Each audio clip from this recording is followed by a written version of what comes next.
Bienvenue à toutes et à tous dans le magazine de l'économie. Focus cette semaine sur notre monnaie, le franc CFA, que l'on partage avec les 14 pays de la zone franc. Cette devise a été créée le 26 décembre 1945, mais faisons l'historique du franc CFA dans ce récit. Le franc CFA est la dénomination de la monnaie commune de 14 pays africains membres de la zone franc et il s'agit des États suivants, le Sénégal, le Bénin, la Côte d'Ivoire, la Guinée-Bissau, le Mali, le Niger et le Togo qui constituent l'Union économique monétaire ouest-africaine dont l'Institut d'émission est la BCEAO, le Cameroun, la Centrafrique, le Congo, le Gabon, la Guinée équatoriale et le Tchad qui constituent la Communauté économique monétaire de l'Afrique centrale, le CEMAC, dont l'Institut d'émission est la Banque des États de l'Afrique centrale, BEAC. Le franc CFA est né le 26 décembre 1945, jour où la France ratifie les accords de Bretton Woods et procède à sa première déclaration de parité au Fonds monétaire international FMI. Il signifie alors franc des colonies françaises d'Afrique. Il prendra par la suite la dénomination de franc de la communauté financière africaine pour les États membres de l'UEMOA et franc de la coopération financière en Afrique centrale pour les États membres de la CEMAC. Pour la convertibilité du franc CFA, à ce jour, 1 euro égale 655,957 francs CFA, 1 dollar 476,552 francs CFA, un livre britannique égale 792,376 francs CFA, un franc canadien égale 431,188 francs CFA, le Nasdaq égale 412,966 francs CFA, le yen japonais égale 463,848 francs CFA et le yang chinois égale 767,60 francs CFA. La semaine prochaine, on va revenir sur les fluctuations qu'a connu le franc CFA dans le marché mondial, notamment la dévaluation du franc CFA en janvier 1994.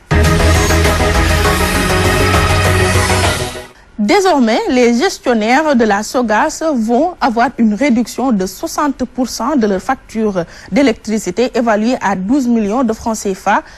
Pour cause, avec la mise en œuvre d'un projet bio de recyclage des déchets animaux, de l'électricité sera produite au niveau de la SOGAS. Pour avoir une idée là-dessus, écoutons le directeur de la SOGAS, Talla Sylla. Nous allons l'électricité et remplacer 65% de la facture de la Sénélec. Quand on sait que rien qu'à Dakar, nous avons des factures mensuelles de 12 millions, pour une petite société, une PME comme nous, ce n'est pas négligeable. Ça, c'est le premier point. Le deuxième point, qui n'est pas moins important que celui-ci, nous sommes en train de passer de sociétés polluantes, de sociétés appartenant au top 5 des pollueurs, donc mal vu et par le ministère de l'Environnement et par les populations riveraines. De cette stature, nous allons passer à une société verte, c'est-à-dire une société qui protège l'environnement, une société qui produit de l'énergie verte. Et ça, pour nous, cela n'a pas de prix. Nous sommes une société agro-industrielle. Nous produisons des aliments. Nous paraissons aux yeux de nos partenaires, comme aux yeux des autorités de ce pays, comme une société propre, une société verte. Il y va de notre survie et ceci procure un label. Et c'est à ce label-là que nous tenons. Ça, c'est le deuxième aspect. Le troisième aspect, c'est que nous allons contribuer et très largement à la production d'engrais et de fertilisants bio. Et ces intrants, excusez-moi, sont aujourd'hui à bout de souffle. Et il est nécessaire, il devient vraiment impératif qu'on puisse les relayer.